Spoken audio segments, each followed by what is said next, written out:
Hi friends, welcome to my channel. ఈ video చూస్తున్నట్లయితే like, share, subscribe చేసుకోండి. మన నిత్య జీవితంలో జరిగే ప్రతి చర్య చట్టాలతో అవినాభావ సంబంధం ఉంటుంది కాబట్టి ప్రతి ఒక్కరికి చట్టాల మీద అవగాహన కలిగి ఉండాలి.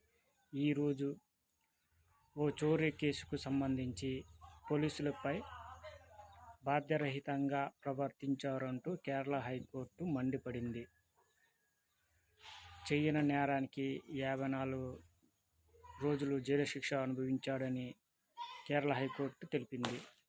అందుకు పరిహారంగా ఆ బాధితుడికి 14 లక్షలు ఇవ్వాలని రాష్ట్ర ప్రభుత్వాన్ని ఆదేశించింది. ఆ పరిహారాన్ని సంబంధించిన ఆయా అధికారుల నుంచి రికవర్ చేసుకునే అవకాశాన్ని కల్పించింది. సరే, ఉంటాం ఫ్రెండ్స్.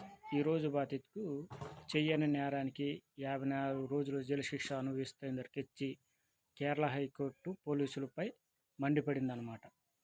ఇందుకు ఓన్కి పరిహారంగా 14 లక్షలు ఇవ్వాలందరికిచ్చి రాష్ట్ర ప్రభుత్వాన్ని ఆదేశిస్తారన్నమాట.